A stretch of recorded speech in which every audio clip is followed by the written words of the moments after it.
Hello, everybody, and welcome to today's webinar. There's quite a few folks coming in, so we'll give everybody a couple minutes to settle in, and then we'll find out where everybody's joining us from. So I think, Jesse, why don't we go to the next slide where we can do the question. So I'm going to repeat this a couple of times just because it's not obvious when you just come in. We're going to be using this tool called Menti to get you all a bit more engaged in these webinars so that you're not just listening to us blab for an hour.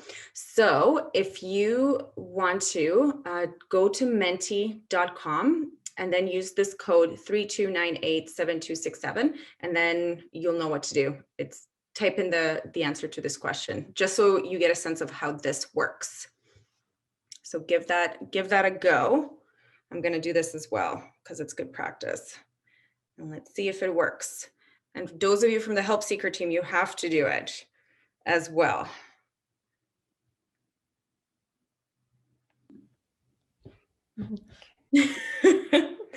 We'll see how it goes. So menti.com. And then you type in that code. Oh, Josie in Calgary, Ariel, nice. Jesse from Help Seeker, cool. Liz from McDougall House in Edmonton, Nicole from Calgary, awesome. So if you're just joining us, what we're doing is going to menti.com and answering this question. Just want to know who's in the room, and then you get to know who's in the room as well. You type in that code at the top, and then you answer the question. There you go. Peter in Lethbridge. Hello, Peter. Jeremy, City of Red Deer, Ellen in Calgary. Yeah, it'd be great to find out your name and your organization just so that we can tailor our presentation to who's joining us. Okay, Alice, OSP Edmonton. I'm not sure what OSP is, Alice, but it sounds very, very interesting.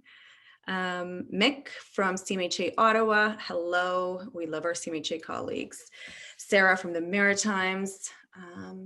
Lyndall from Mississauga. Dixie from the Neighborhood Center. Chatham, Kent. Cool. Hello, Jill from Help Seeker. Cyril. Hello, Cyril. Rural Newfoundland. We've worked with Cyril for a long time. Let's see, Yvonne, Grand Cache. Very cool, all over the place. This is great. Lynn, High River. Catherine from Renfrew County, Health Unit. Oliver from CHF, my old stomping grounds. Hallie from Help Seeker, awesome. Tammy from GP, hey Tammy, awesome. Okay, we're at 75, so we'll give it another minute or so with this exercise. It gives everybody a chance to get familiar with this tool because we're going to use it a couple of times today. So if you're just joining us and you're wondering what's going on, go to menti.com, just type it in on your phone, plug in that code, and then answer that question, just so we know who's joining us today, and then you all see who's in the room as well. RuPaul, hello RuPaul. It's like the romper room. That's funny. Awesome. John from Help Seeker in Edmonton. Hajir from VCC Calgary. Excellent. Cool. Joanne from Impact Grand Prairie. Daria from Resilient. Oh, and Anne is asking what's the code. So the code is right at the top of this screen. It says go to menti.com and use the code 32987267. And we've got a couple people that are just doing the chat thing, which is also super cool. So Wendy from Peace River and Deb from United Native Friendship Center for Francis, Ontario. Welcome. Excellent. Excellent. Okay, one more minute and then we'll get the party started. Okay. Wendy, Peace River. Oh, there, Wendy's in. Taylor from Help Seeker. Awesome. Kelly, Newfoundland. Cool. What part of Newfoundland, Kelly? Dan from GP. Nick from Calgary. Is this Nick Falvo? Nick from Calgary? I'm like, that's how small Calgary is, right? Eileen from Toronto, Angie. Hello, Angie. Rebecca from Timmins. Sweet. Been to Timmins. Paul. Hello. Okay. Pam, City of Lethbridge. Carrie, Edmonton, BGCB. That's Big Boys and Girls, I'm presuming. Awesome. Cool. Okay. Well, this is awesome. By all means, you can keep dropping things either in the chat. I can see Karen from Red Deer is here too. So wherever you're coming from, we're just wanting to get to know who's in the room, and then for you guys to get to know who's in the room too. And Ulysses, hello, Ulysses. He's from our innovation team at Help Seeker. Awesome. Okay, so we're going to get started just because we got some cool stuff for you today, and we're going to be using this Menti thing as well. So by all means, this is not going to be the last time you're going to get familiar with it. So wanted to just start with our acknowledgement of the land in the spirit of reconciliation. I'm joining you from the traditional territories of the Blackfoot Confederacy, so the Siksika, the Kainai, the Piikani, the Tsuut'ina, and Nakota nations, which is also the region that's the Métis Nation, Region 3.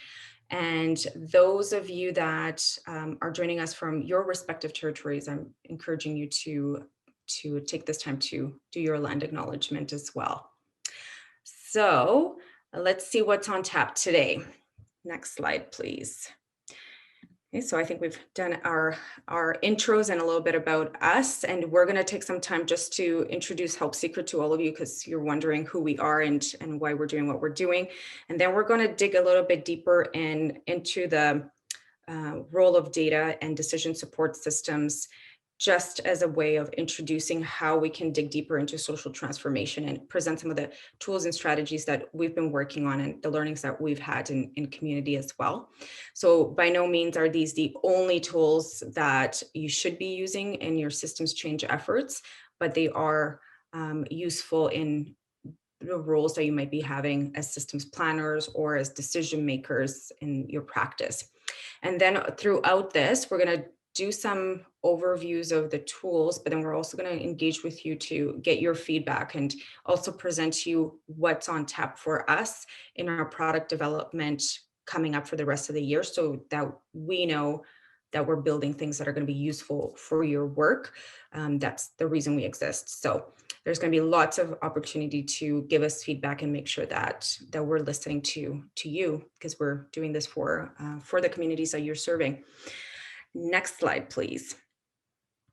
So a little bit about us. And if you don't know, and you're just kind of woke up this morning and you're like, hey, I got a spare hour, I'm going to join this webinar, this might be useful. Or if you're not as familiar about who we are and what we do, this is a useful little briefing.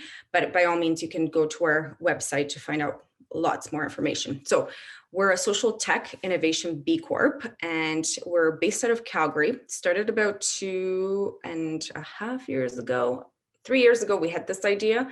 Now there's about 40 of us that are working on this. And as you can see there, we believe that technology can help our social challenges that not just Canada has, but that we see across the world. And we believe that if we use these tools in our practice, we can meaningfully increase equity and well-being.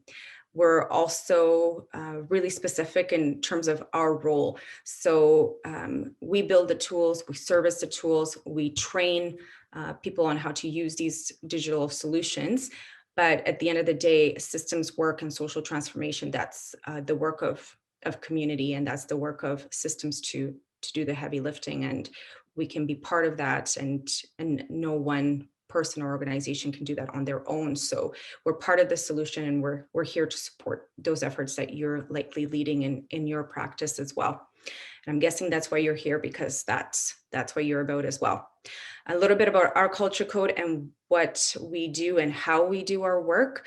So if you don't know much about B Corps or social enterprises, they're essentially bringing together private sector and social purpose into the practice. So we are purpose driven in our growth, and we have a focus on growth. We are scaling our service across Canada and our tools.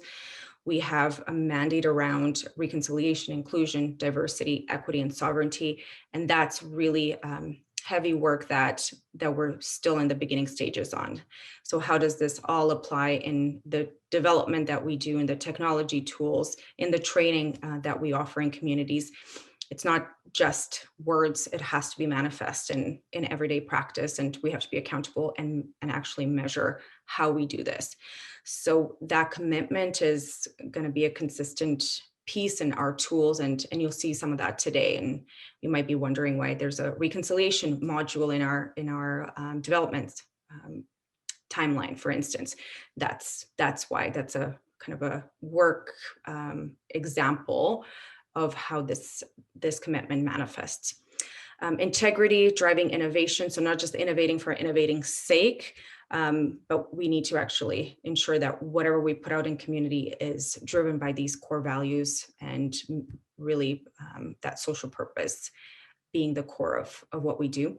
This piece around balance is an interesting value too, and I'm sure those of you in this space are often challenged by this as well. We strive for balance, and obviously in our day-to-day work and family balance, so kind of the more typical balance, but it's also balance in terms of, how hard we push in technology and digital transformation, for instance, or, is this too much in terms of change in a community, or are these tools too hard to really roll out? So the concept of balance is balancing different perspectives, but also balancing demands, balancing what we put out and how we message our working community. So it's much bigger than just the typical work-life balance. So that's about us. And those of you that don't know us, hopefully that gives you a bit of flavor. Like I said, there's a lot more that we're up to that you'll get to find out about. So a little bit about our partners too, and this is the time to really give kudos to two main partners that we have at the national level that have really bought into this concept of social technology innovation, which is not a typical thing, and it's definitely not in the social impact sector. We're still novices in terms of digital transformation, yet it's happening all around us. So CMHC is our national partner, very much on the social impact side. So we're one of the technology partners advancing the national housing strategy, and you'll find out quite a bit more about this in the coming months, because we're going to be doing webinars specific to this partnership as well. But the work with them is to scale our systems mapping work across Canada and create a dynamic inventory of the entire social safety net. And that's a key step in the digitization of that safety net to make it more accessible to end users. They're also investing in the scaling of the navigation app that we've developed so that every Canadian can actually get easy access to all the services and programs that they're eligible for or could benefit from, no matter where they are, in diverse languages and in an easy to navigate applications. So that's the CMHC partnership, and we're super thankful, super honored to be part of that national effort around ending homelessness and ensuring everybody has a home. And then the second main partner at the national level is the Canada Digital Technology Supercluster. So those of you that, again, may be more on the social side might not know much about the digital development space, but this is one of the key investments that government has made in terms of transforming how Canada shows up in terms of its contribution to the global marketplace. So one of the things that they've wanted to invest in is digital solutions. And again, we're not the typical investment that they would make. It's more so on the biotech or AI space in manufacturing or agriculture. But they also saw the value in the social impact side and developing solutions to transform how we approach social issues, and then having that eye towards an international space for Canada's social tech innovation contributions. So those are really key partners for us in our scaling, and you'll see lots more coming up, because what we're presenting today is about 10% of what we're up to, but we also want to make sure we're on point with your expectations and use your time effectively. So we, like I said, develop a range of tools, and we do that for three main groups. One are clients, so people that are actually looking for help, or people that are needing social supports, the end users, if you will, of the social safety net. The second group is the service providers, so those folks that, oh, somebody's asking about recording. Yes, we're good. The service providers, so the people that are doing the heavy lifting at the front line. How do we make their life easier? How do we optimize service coordination? How do we support better planning and decision making when you are a CMHA or a Boys and Girls Club?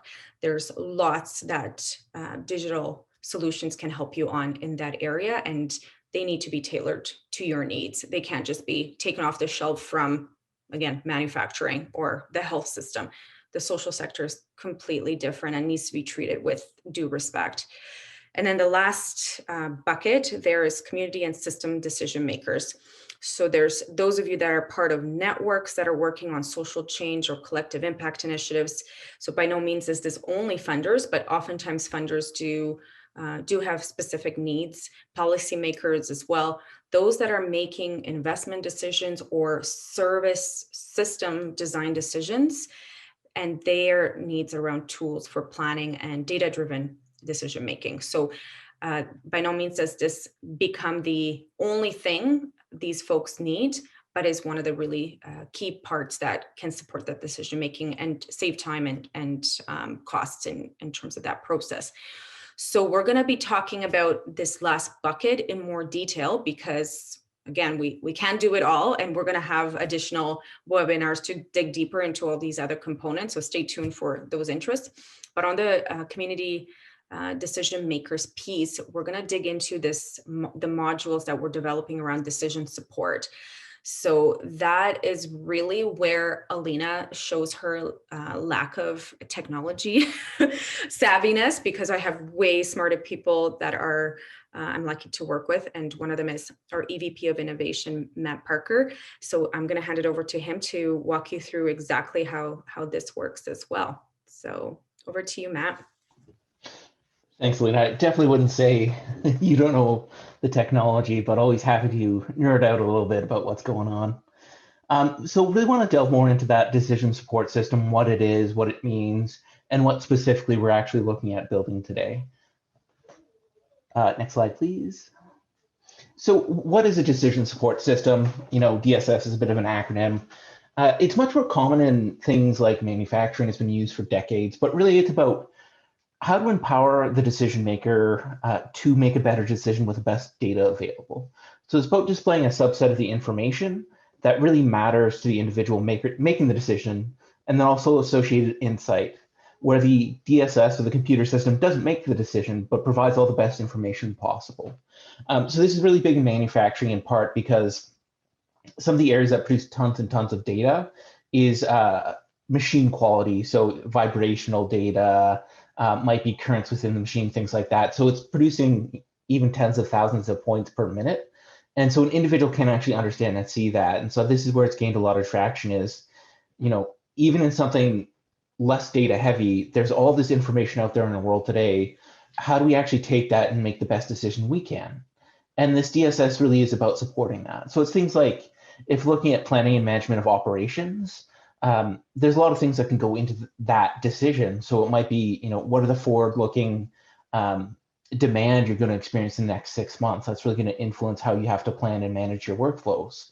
Or it might be budgets, things like that. So there's all this information that you could use, but rather than taking the time as an individual, and especially for service providers who are often strapped for time, how can we take all that information and display it and allow you to make the best informed decision we possibly can? Similar with budgeting and allocation. The other nice thing about DSS, it can also highlight problems in advance. So a big thing right now, of course, is the current pandemic and how that's influencing the needs of our society. A good example is a lot of people who have never historically accessed the social safety net now are. So this is where DSS systems can actually help, because it can help highlight or uncover those kind of hidden parts in the data that might make you as the individual better informed, better able, quicker to make that decision. Also, timeliness is a big thing. Oftentimes with data analysis, what we see is you have all this data, and by the time you analyze it, it's already out of date by the time it gets to you, but then it's further out of date once you actually get through the analysis. So this can also help with that timeliness and making the decision quicker and better informed. So how does this actually look? I've kind of explained what a DSS is, but how does this work in action? Well, you need to feed in that information. So talking about what we're doing at Help Seeker, we start with the open data sources, which is always a bit of a task, because when you're looking at different data sets, the problem is it's not a direct comparison. It's not apples to apples. It's actually apples to oranges. And so a great example of this is, even if we just look at the great public data available in Canada, if you move between, let's say, CRA data sets and StatsCan, they'll use different geographic regions. So one might use a municipality, one might use a tax region. And so you have to do a lot of work to link all these disparate data sets. And at a recent panel I was on, it was brought up, that's part of the challenge the end user has, the service provider, the policymaker, is I don't have 3 bodies in 3 months to go through and link all this data and figure out how the heck to use it. So that's one of the big things in the DSS, is that organization, curation, and access to actual usable data, not just possibility. At Help Seeker, we also use a lot of our systems mapping data, because this is really important data, and I think allows us to do analyses that are different. Even just looking at a single municipality, oftentimes we don't know all the service providers there. What's the service mix? Does that actually meet the needs of the local environment? So there's a lot of work to be done there in just this new type of data we can produce, alongside linking it to open data sets. And it's, me being a big data nerd, it's quite an exciting time. Also, we have community-specific data. So working with an individual community, what we found when we've really studied this and done some work on it is communities are unique in their own rights. They have different populations, they have different needs, they have different goals in the short term. It might be, for the next 3 years, the goal for this municipality really is to improve education. So an extra 30% in education in the service mix might be okay for that municipality, but absolutely wrong for another. So using that more granular local data is really important. So this gets fed into what we'll call the DSS, or, I can say magic black box, but it actually isn't. There's a whole thing behind it. But this is really about how we access and curate the data. So if we're linking data sets, do they mean the same thing? Does it make sense to? Are we at risk of doing things like creating identifiable data? Also, how do we visualize the data? Because, we've all gotten the Excel full of tons and tons of rows and sit there and go, I don't want to spend the next hour of my life looking through this and trying to understand. So how do we visualize it in a way that quickly a user can look at it and go, oh, I get the data, I see what it's trying to say. And then finally, that analysis part of, it's great to have the raw data, but what are the trends we're seeing? What are the trends that matter to me as a decision maker? And so what this feeds out into is 2 parts. One is the implication. So what? So looking at that analysis piece, if we're seeing a large rise in rent prices, what does that mean? Is it more than historically? Is it, a 10% increase, 20% increase?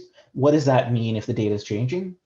And then what are the actions I can take to confront this? Is it, a standard operation might be something like rent control or building more affordable housing or legislation.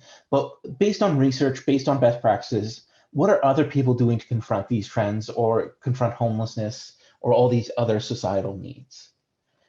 So in a nutshell, that's kind of how the DSS works, with an example of how we're feeding in data. So what does this mean specifically? It's great to have a tool, but especially coming from research way back when, we love to build tools, but how does it actually make a difference is often where it falls flat. So really, it's about supporting faster, more effective decision making. One of the best lines I've ever heard was actually from healthcare, where a doctor was talking about the potential of technology, specifically AI. And his line was, it wasn't about replacing doctors, it was letting doctors look the patient in the eyes again. And so this is what these tools really are about in our eyes, is it's not about, a technological revolution that's going to replace a bunch of people, but how do we focus on the core function of helping people and do that better? And so the way we see this happening is through 3 key benefits. One, time savings. it is really hard to analyze, go through all this data, and make some of these decisions because they're time consuming. So how can we reduce that time burden so that time can be reinvested? Because it's not about saying I'm going to remove a half FTE from overhead. It's about saying a half FTE can now be spent working directly with those clients that come into your operation. Simplify, how do we visualize complex concepts and really communicate them well? That's always something hard to do with technology and raw data, but how do we make sure we democratize access to data, because there is a disparity in resources and the ability to use and access data. And that's one thing we're really trying to confront. It shouldn't just be large municipalities with large amounts of funding, but down to the service provider itself. How can they get access to insights and data?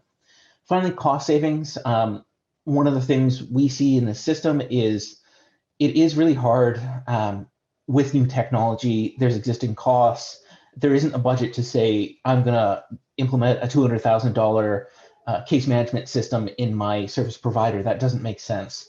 So how do we deliver the tools that work at a cost that actually makes sense and save money through things like time savings and all of that, but also just through not having investors and being a B Corp, we're able to really push this through the industry at a much more, I'd say, affordable price point.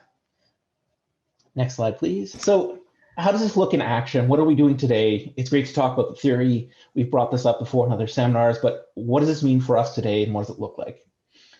One area we're really working hard at, due to some great collaborations we have in Alberta right now, is on domestic violence and the data associated with it.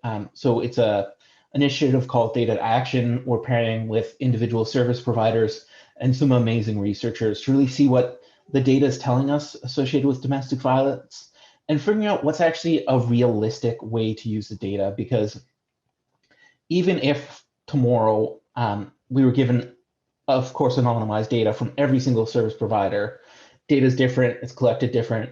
So how can we use this to really make an actionable change for domestic violence in the province? And so what we're looking at here is actually understanding more of the real-time impact, which is really important. So we have our systems map, which informs this heavily. So for example, if I'm looking at Edmonton, if a lot of domestic violence calls are coming out of Spruce Grove, but there's nothing in Spruce Grove that supports domestic violence, whether it's shelter, supports things like that, there's a gap in the system that we really need to look at. So this allows us to look at an anonymous search, nothing identifiable, a very safe method of reaching out, and compare it against what's actually available in the local jurisdiction. We can also look at the help-seeking behaviors, what resources are accessed, when do people get help. I know in response to the pandemic, the numbers appear to be increasing for domestic violence, but support usage is lower because it's harder to get out of the household. And so there's some of these interesting trends we can look at directly. And then also we can look at what informal and formal supports are out there and get better understanding, not just of, what's happening, but what's out there to help with that. Oh, audio has failed. Uh-oh.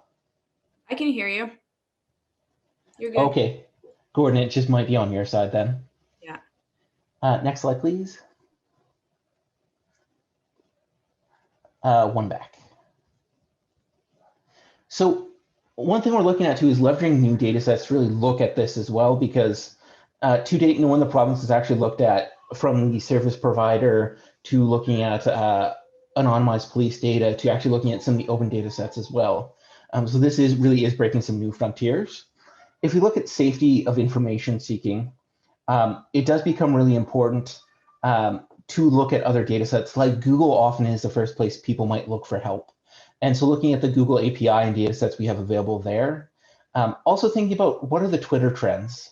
There's been some interesting work, some I'd say more Big Brother than we'd ever want to be, but also some really good research out there that looks at how social media can be an indicator for a variety of things, or how even the presence of, let's say, a service provider saying these systems and tools are out there to help you and how that affects these behaviors.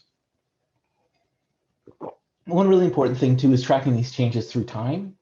In broad strokes, there's two ways we can kind of look at predicting these things. One is looking at kind of a set prediction. So let's say in the next year, how many people will look for domestic violence support as compared to last year. But if you look at it over time, it becomes so much more granular. So it might be looking at, is there a link between, let's say, seasonal affective disorder and domestic violence rates? We can look at how more granularly how the current pandemic has affected domestic violence rates and help-seeking behavior. And so it does allow us to give, I'd say, a far more granular and much more insightful kind of approach to what we're looking at and what we can research. And then finally, geographic differences. We're seeing more and more, especially in Alberta, different towns are affected differently in the economy. So oil and gas is always a big concern for certain jurisdictions and how that affects things. So it is a really interesting time and a really interesting project because we're asking a lot of questions that haven't been asked before in this. And the researchers we work with are just coming up with some amazing things. Next slide, please. The other thing too is we can look at the public system response, like I mentioned, and really analyze the external influences here. So we have the pandemic today, we have the oil and gas downturn, we have all these different effects that happen year over year.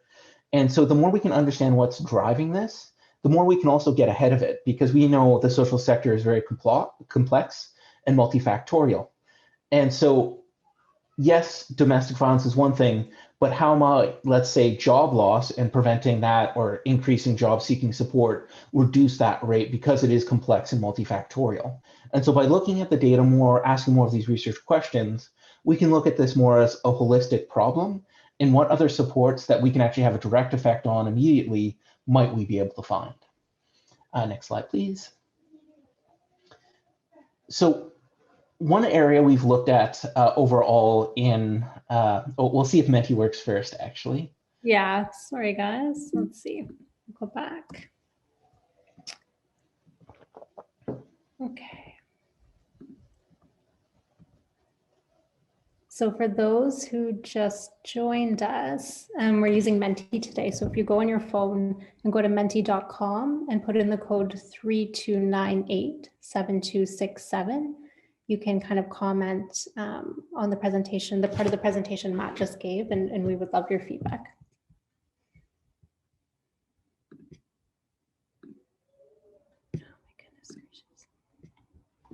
So also keep in mind what we've showed is kind of mock-ups and some basic information of what we've done to date. Dashboards can look very different, the information displayed, but if anything piques your interest in, actually, I wish I had it for X or Y on a day-to-day basis, that's really what we're asking here.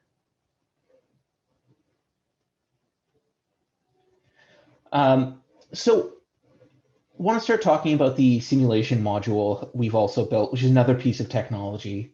So we've talked about how we can look at kind of what's happened.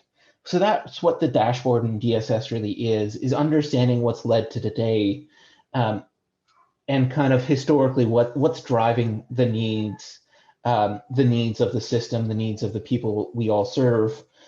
But what about that forward-looking prediction?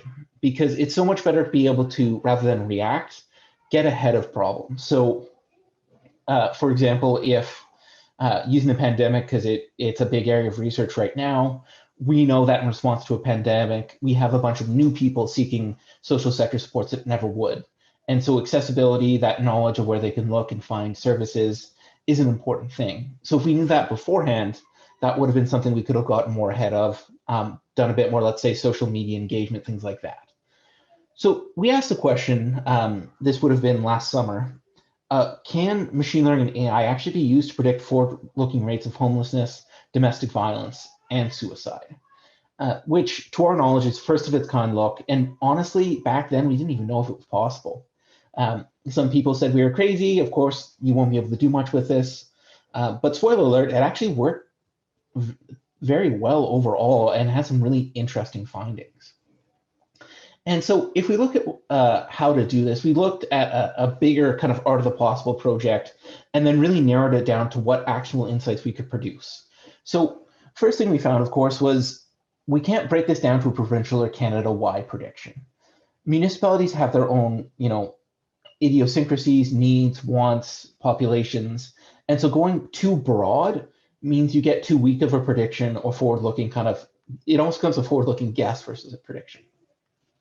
And so what we found was breaking this down actually by the municipality level worked the best.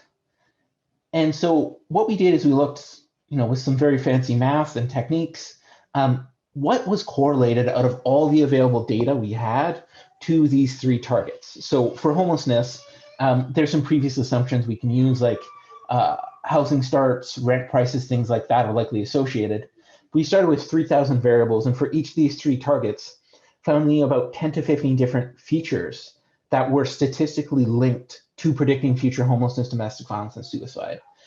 I will put in the caveat that, yes, she just wants to say hi. I'll put in the caveat that it doesn't mean they're the only things linked to these 3 targets, but in making these predictions, they're the most important to predicting forward-looking based on the data we have. And so the interesting part is we can actually look at each of these individual features and how they affect our prediction. And this is really vital in looking at more understanding of how different societal and economic effects will actually influence homelessness, domestic violence, and suicide. And that goes back to my comment about domestic violence. And it might be something like job supports might be a way in which we can actually lower those rates. And so this is kind of one of those interesting questions where what can the data tell us? What trends can we see to really use and make better informed decisions? And so this becomes really important because if we can link these things to forward-looking predictions, we can also be more proactive towards it. So a great example is one way we can look at oil and gas downturns is the forward-looking futures. And so if we see that downturn, how might that affect, let's say, homelessness in Calgary, and get a better idea of future needs for supports. So we do use regression analysis. That was how this got led into it, but we actually use an AI algorithm to make this final prediction. But we started with specifically linear regression, used kind of the more standard statistical techniques, and then applied the more advanced machine learning and AI techniques.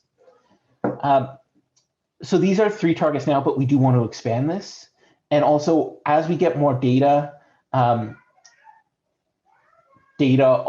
this, we can actually improve these as well. So for example, if all the pit counts slated to be done this year we actually get 40% more data to inform these algorithms. So yes, AI in this space is new, but we're only going to improve these and make these better and figure out more based on the data. Next slide, please. So how does this actually look in reality? I'm excited to be able to show this today. This algorithm is done. The caveat here is, I mentioned before, it's great to have technology, but we really need to make it accessible. And the level of technical literacy for that hard machine learning is quite high. I've worked in the industry for a few years now, and even I struggle sometimes with some of these terms, techniques. So our work now isn't having the algorithm, it's how we make it accessible to users and have those insights actually be very helpful.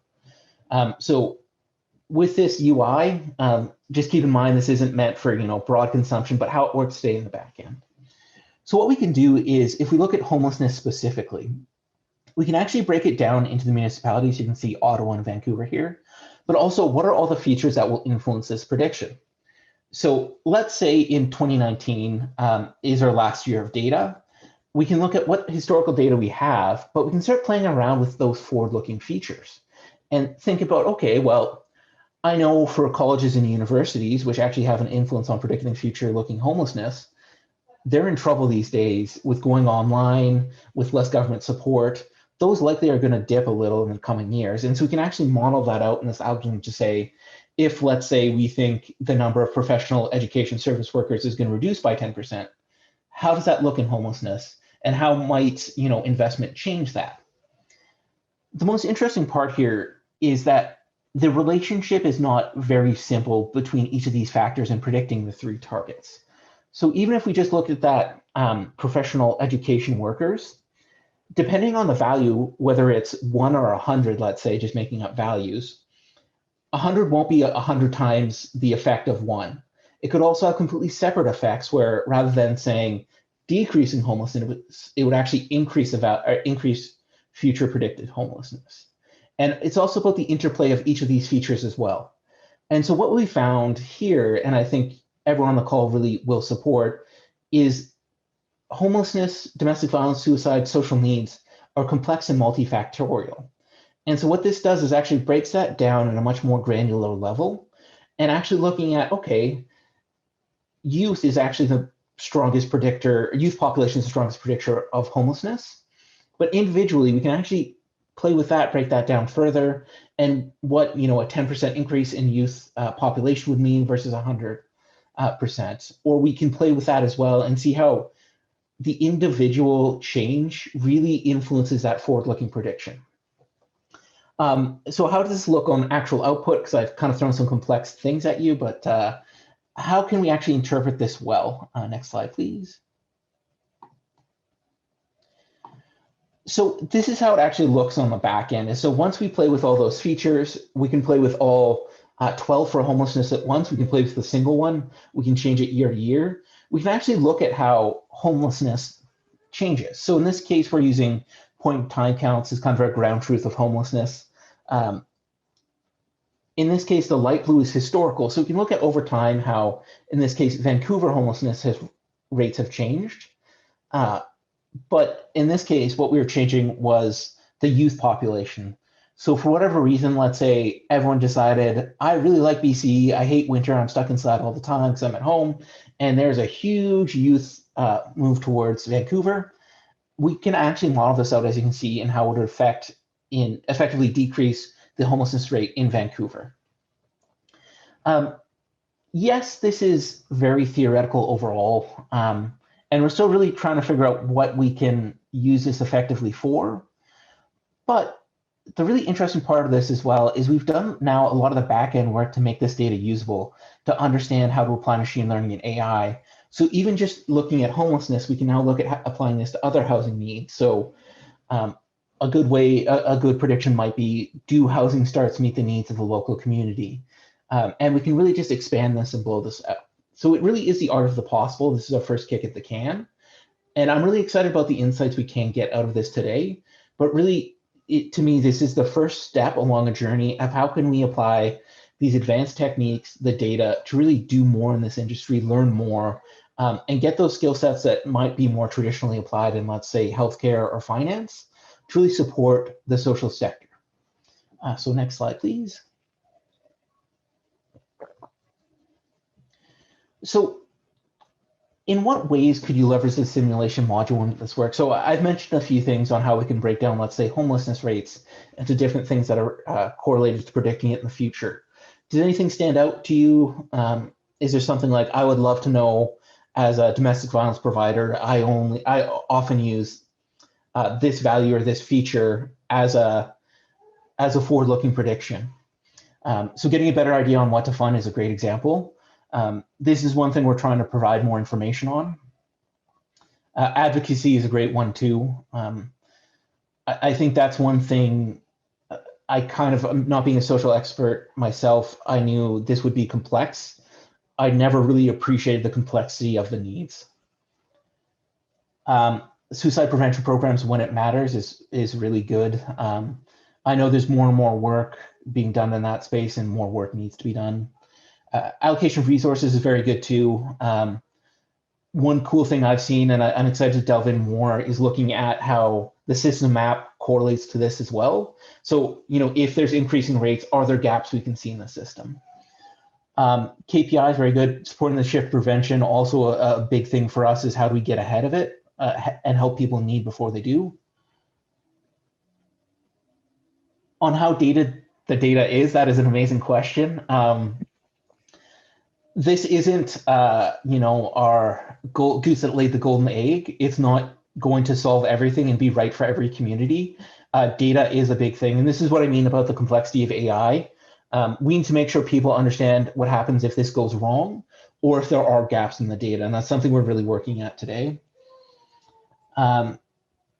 Matt, that's a great point about, sorry to jump in, the age 50 plus, and many communities now looking at either new age-friendly strategies or updating their age-friendly strategies as we have an aging population. So certainly. Yeah, and I see a few here about gotta use it, gotta learn more. We see the next step is, we've done the fancy technology part. But the next part is we need to get it used. We need to get it in people's hands. We really need to understand, does it fit the system's needs, and how might it be used? Right now, mental health and addictions is a future target for us for sure. We did these as three as a proof of principle, specifically on DSS. That actually is a target of ours right now that we have slated. For the simulation tool, that's still to come. Federal insights, yes, I think that's great. The more we can understand the data, the more we can do. Gaps and redundancies is a big one in ours too. We've seen it in other research we've done, and I think this is a cool thing I got to see with this simulation project is it relates to a lot of the research questions that, Jesse and Alina and the smart social scientists on my team have been asking. And so it's kind of cool to say, oh, I might have a piece of data for that. Trauma in early childhood, that's really good. Inflow and outflow into homelessness, very important as well. And I think I really do want to reinforce this is the first kick at the can. I look at the possibility of looking at new data sets to add on to this, looking at those other targets like mental health and addiction. Really, I see such possibility now that we've kind of proven internally it's possible. I get excited about what's next. What other things can we look at? What other things can we really try and help with? It won't be the catch-all, but a lot of people said it couldn't be done with AI and the data in this space, but I'm just excited by what's next. Matt, I think on the inflow and outflow, there's also something as communities get better and better at measuring point-in-time homelessness through the point-in-time count, but through other means, I think that'll only improve the model as well. So all the work you're doing locally helps this aggregate piece as well. Yeah, I think that's great. Great point. Because the other thing too, we need to be careful about how this influences when the data is used, because if we're looking at a municipality level and how it goes to a service provider, that's part of what we're looking into as well to make sure it's not lost in translation. So that's a really good point. Biopic, demographic and communities that are most impacted. This is a really important point for us at Help Seeker. We work with some great minds in AI and machine learning, and the standard to dealing with things like data bias and having these communities is just remove the information altogether, which isn't right. So one thing we're really looking at now is working with some of those experts, working with communities as well, to understand inherent data bias, because even if we look at how data collection has changed in 10 years, that biases our data, let alone ingrained issues with data collection in marginalized communities. So that is a big concern of ours, and we won't talk about it in depth today, but that's something we're actually working at heavily and we are concerned about in the data today.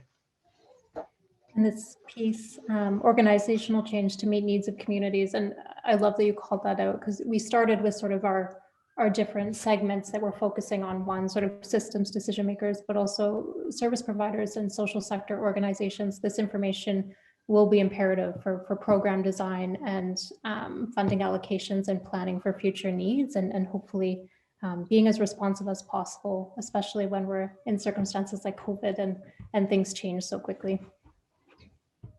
For sure. Well, thank you all. This has been amazing. I definitely see some important things we need to take away as well and make sure we're incorporating into this solution.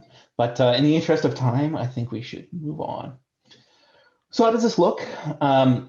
For decision support systems, right now we're slated for a bigger release on July 1st, alongside the simulation module. This doesn't mean this is the end all be all or it's a product that won't change, but this is about starting to get it used, starting to understand how best the information will affect the policymaker, the decision maker, the individual who's using it. So we see this as a continuous improvement, but this is a rough timeline of when accessibility might start to occur with some of these different modules. So right now, socioeconomic, housing and homelessness, poverty, domestic violence, and mental health and addictions are kind of our first slate. We're also looking at diversity and inclusion, Indigenous peoples and reconciliation, community safety, and performance modeling module. One thing we, of course, do really need input on is what here makes sense to people, but also what are we missing? What would be very useful to the communities at large, because we base this in part on what we work on today and what data we have access to, but that doesn't mean we don't have the ability to look at another great module here. So next slide, please. So how does this actually look in practice? Here's a rough mock-up of essentially looking at organizing this. So if you're looking at population trends, what are the trends that are happening, the aging, the immigration, emigration, things like that, and where is the insight from this? And then organizing it so you can easily say, okay, actually what I really care about today for the decision I'm making is socioeconomic trends or community safety and how it'll influence this decision. So how do we organize this, show the most pertinent information, and also the insights associated with it? So as we launch, we'll be able to get into much more detail of how this looks at launch, but this at least gives you a rough idea of the mock-up and how it would look like. Next slide, please. So as I mentioned, it's really important for us to get input.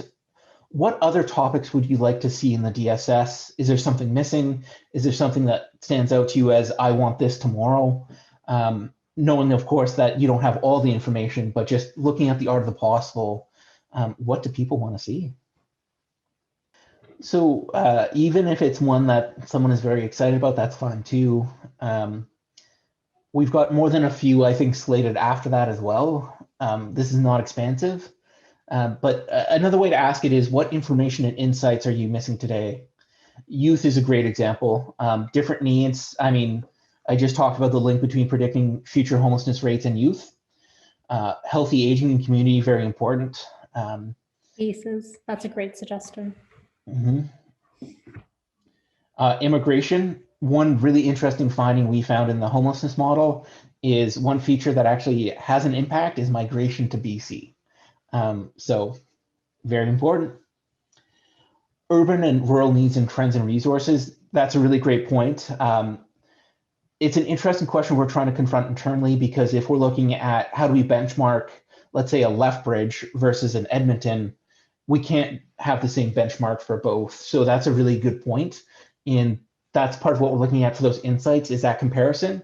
And I know from working on all the data, it's not apples to apples. So that's a really good point. How are individuals in need of social services accessing those services?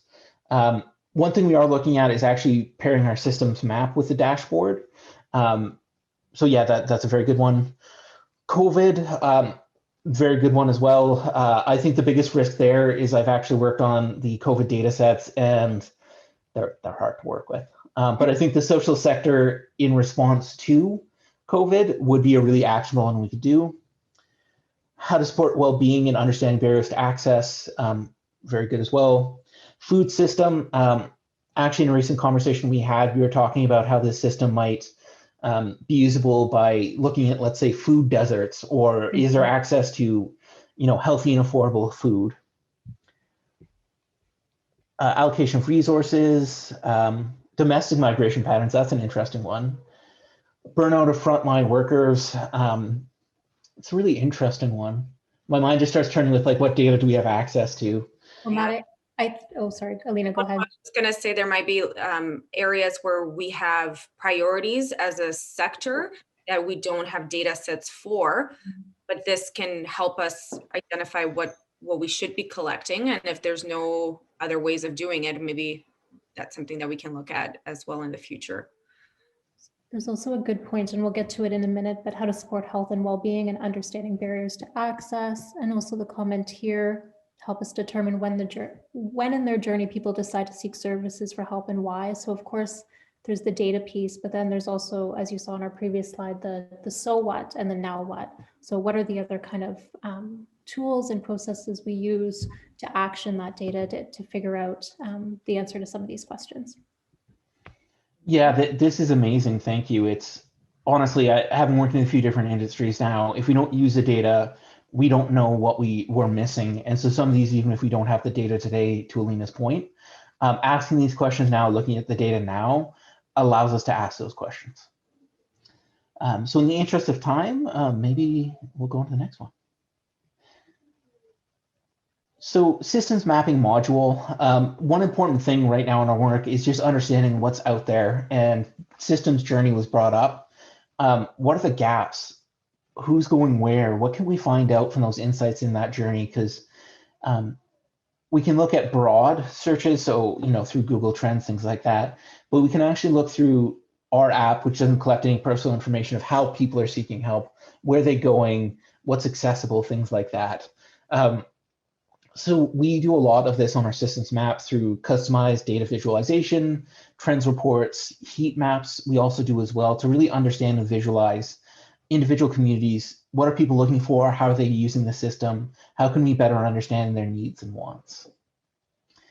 Next slide, please. Yep, we will share these ideas afterwards. I think this has been actually very, very helpful to me personally, but I think it would be great to share it all around. So how does our Canada-wide data look? It's great to say we have the system, but what does that actually mean in effect? We've been, thanks to CMHC's investment and support on this, we've been growing this pretty rapidly. So looking at the last period, we were at about 180,000 services on our system. Now we're at 235,000. So if you see how many services each individual listing has, listing being a service provider saying I provide X, Y, and Z services, listings are much lower than the number of services provided, but we can see some interesting trends in how many services a standard service provider has and how that kind of fits into the system as a whole. And then finally, interactions, how much are people actually, new people using our systems? And we continue to increase that. So we're really getting feedback. This system is helpful. Yes, there are some tweaks we're making. Yes, we're trying to improve it in different ways, but we continue to increase the number of people using our system because it's needed and there's some real value in this data. Yeah, I'm sure we can get that. So next slide, please. Sure. And I'll pass it over to Jessie. Sure. And so we'll give Matt and Baby a break. So I think, and I just sort of alluded to this, but as we look forward to the launch, we're also considering how do we put the DSS and the modules out there and that will be sort of most useful to community, and sort of dumping in them in community isn't the way that they're going to be the most accessible. So right now we're kind of considering what's the technical assistance and resources and templates and training that would be useful alongside all of this data, so that again, we're kind of maximizing the so what and the now what. I'm just going to move my chat here. So some of the things we want to kind of facilitate in community is developing more effective data-driven methods, providing people with the digital tools to help them find the right help faster. Our digital navigation tools, if those are used more effectively, then more effective data goes into the DSS. We also want to develop a training on data-driven funding targets and allocation mix. And then also to Matt's point about simulations, developing scenarios for rapidly changing problems. So how can we use the data to model, like many of you suggested, future funding decisions or future policy decisions, or even at sort of a program level? How are we developing a service mix that's most responsive to the needs of the community? So I'm going to go to the next slide, but really on this next slide, we really want to get your input on, now that you've seen a little bit more about the DSS, what are the kind of additional supports or tools you would need to make it most effective? Training, yes, absolutely. So we're looking at sort of multiple types of training. So one is the kind of data literacy training, two is the very technical, how do I use this dashboard training? And then three is the more kind of systems approaches. So how do I action the data, and what are the kind of things in community I will need to do to build that transformation or change management around the data that I'm seeing. Get youth involved quicker to engage in social safety issues. Absolutely. So one of the other pieces we're looking at is we know that open data sources are vital, but also community insights are really important. So what are the tools and training that we can give you to sort of collect those community insights on your own, and making sure that we're getting lived experience input on what we're seeing. Workshop using the tools, 100%. Advocacy tools, that's a great one. So much of this advocacy, there's public advocacy and understanding the issues, but of course there's the provincial advocacy and federal advocacy. So how are we using this data to create sort of lasting change, including in policy spaces? Yes, perfect. People with lived experience. So that's a value that's dear to us. And we want to really create some easy how-to guides or training or methodologies that we've used in the past to get diverse perspectives from people with lived experience. Move my chat box away. Capacity development for communities. Absolutely. So how do we arm, so to speak, different people in the community with the ability to use this data and to interpret it and to share it widely in a way that's actionable? Change management and data literacy, absolutely. As the non-data person on this team, on this call right now, I totally agree. Policy briefs, for sure. All the communities across Canada being mapped for free, including rural. I can take that. So the CMHC investment allows us to do that basic mapping top to bottom across Canada. I think we've got, we had 3 years, but we're already a quarter into that 3 years. So we're really well underway to get that done. And it includes some of the national marketing campaigns so that people know that this resource is out there as well. There's always deeper mapping that needs to happen. So we're actually in the process of working on a service menu taxonomy, because there's programs that's, for instance, say that they're doing food security. But if you dig deeper into that service, there's a huge difference between somebody doing a food hamper or information about cooking healthy meals. So we're doing this really deep mapping in some of our core communities. So places like Hastings County, if you're there, the cities in Alberta that are part of our early adopters, those are getting this kind of deeper mapping. So if you have that interest in knowing exactly what the service menu is in your community, I would definitely say the national systems mapping is going to give us the basic inventory, and then we need to dig into that to develop service menus so that ultimately end users know what the heck is actually being offered to them, as opposed to kind of general service categories, which is unfortunately where many services are at. So you can definitely look forward to that in future sessions. Sorry, go ahead, Jessie. No, it's great. Thanks, Elena. Race data. So my background largely is in sort of homelessness policy and research, and was having an interesting discussion with a community who last year used the racial identity question in their PIC count. And we did have a conversation about historically in the homelessness sector, we've looked at sort of Indigenous overrepresentation of homelessness, but we haven't done collectively a great job at looking at racial identity and homelessness and what that means for policy implications and program design. So I think looking forward, that's going to be a priority for us, but I know across the sectors as well. Can you address privacy and data? Matt, that sounds like a you question. Yeah, it's a very important question. So right now in Help Seeker, we do not collect or touch any non-anonymized data. So that means for our app or systems mapping, we don't track anything that could be identifiable or breach anything privacy-wise. We do privacy impact assessments as well for our systems to make sure we're not doing anything untoward or even just not understanding the risks present.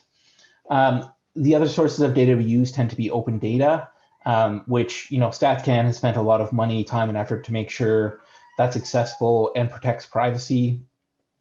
There is some research being done with more granular data sets, and we always work through university ethics at a university and things like that to make sure. And we're also watching on the back end that things don't become re-identifiable if we're mixing them together. So privacy is really important to us. And that data sovereignty piece as well is very important to us. So we do have some bigger initiatives on that data back end. I talked about bias, but we also, I won't go into detail today, but are looking into how do we not just kind of do the bare minimum, but make this really truly owned by the end user, protect the end user, and have them controlled. I come most recently from a healthcare background where they do privacy quite effectively, but there's no ownership by the individual of the data, which is something we're trying to look through and understand better. So it's a really good question, and it's something very important to us. And hopefully in kind of the coming months, we'll talk a bit more about some of our bigger initiatives on how not only we use the data, try to use the data effectively in a safe manner, but also how we protect individuals. Thanks, Matt.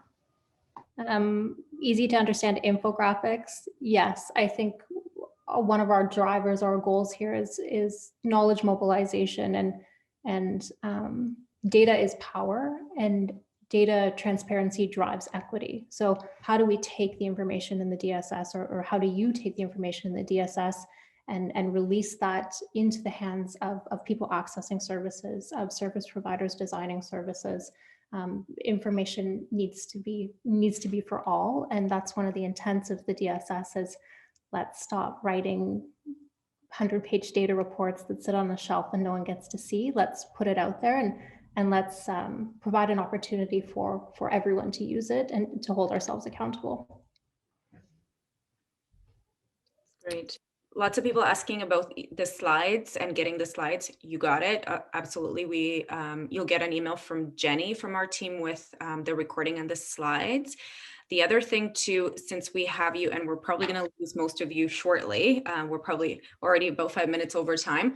But as we develop these products, training guides, webinars, how-tos, infographics, the new modules, if there's folks that want to be part of the kind of the test group for when we create these prototypes and giving us that feedback as we build them, we're gonna really need that support from the community.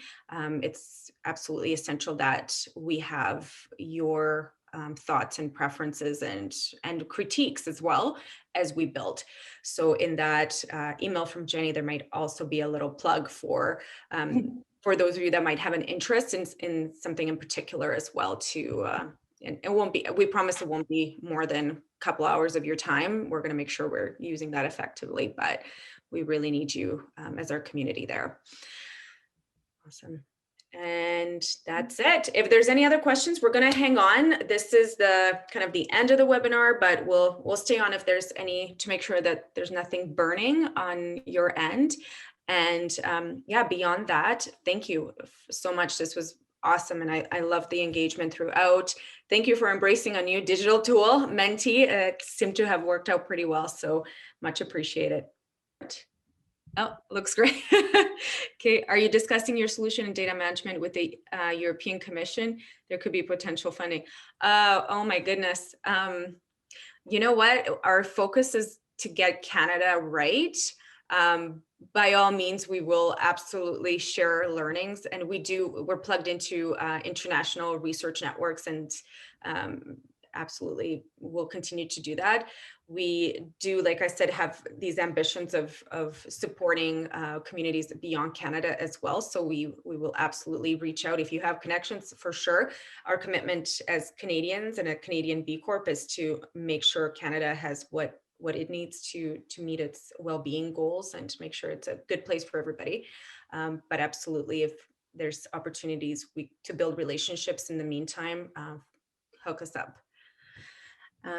Yeah, thanks for the nice feedback. This is really cool. I see there's a question in the Q&A box, but I can't seem to open it. Is one of my co-hosts able to tell me what it is? Oh, yeah. Sure. I see, I just sent it. It's, are you able to comment on the experience of clients accessing Help Seeker to find appropriate services? Yeah, I mean, it's just like any other digital navigation tool. We can track usage, obviously, through our marketing, and we can track the behavior, again, anonymized, of users and see, people going in, looking. There's lots of contemplation. There's lots of people browsing. And then we can also track how many listings they looked at, what kind of listings they looked at, and then what they ended up calling or emailing or contacting as well. And that's important as well. Again, because we're just starting the mapping of Canada. As we get more and more interaction data, we're going to be able to have way better insights onto what that behavior looks like, and then connecting that with the Google trends as well in a particular region to have more insights around help-seeking behaviors is going to be really important. The other piece on that is the navigation tool. That app, because of the CMHC investment, that's getting an overhaul too. So we're looking at having these user groups with people with lived experience, frontline workers that are using the tool in their day-to-day to say, hey, how can we make this more user-friendly? What other features do you want to see in here? So definitely be on the lookout for those opportunities. There's also a well-being screener app that I don't know everybody knows about. We found out that people, when they would go to the navigation app, they'd say, I don't even know what I need. So how am I supposed to pick from this menu? So we developed a screening tool and kind of a really comprehensive questionnaire for them to be like, how am I doing in my health, my mental health, in my access to recreation or access to food, et cetera. And then that hooks into the systems map to generate suggested services for them to get support. So that's also out in the app stores, and that too continues. We improve these all the time. There's new versions and new improvements happening every week. So if there's feedback and things like that, we want to hear it, because that's how we make things that much better. So thank you for that question. Oh, that's awesome. Yeah, no, that's the thing about doing stuff in tech. You have to keep it fresh, keep it cool, and keep it tailored to different groups too. So if there's ways that we should be thinking about developing for certain segments of help seekers, so for instance, youth, right? I have a kid. I'm sure he's not into the well-being screener, and I'm sure folks that are from marginalized communities or different racialized communities are going to want to experience their help-seeking journey in particular ways. So those are all things we're deeply thinking about right now. Great. I think we're good. Anything else? I think we're good. I think that's it. Great. Well, then on that note, we will let everybody go, and we'll see you next time. We'll keep you posted on what's next. Jesse, do you want to flip to the slide on what's on tap for next month's webinar? Sure. There you go. Yeah. Okay, go for it actually. Okay, great. So we talked about data making decision for systems, sort of the system segment of social change, but next month we're going to talk about data-led decision making for nonprofit and social sector leaders. So again, the data that's required to make decisions quickly, especially in some communities right now who remain in COVID kind of crisis. So we'll go through some of the data offerings we have and some of the things that are in the pipeline for service providers who are working frontline, but also at that sort of decision-making level. So please register. You'll get a follow-up link, after with the recording. Awesome. Cool. Well, thank you so much. And thank you to my team, Matt and Jesse. That was awesome. Good job. Okay. And we'll see everybody next time. Bye, everyone.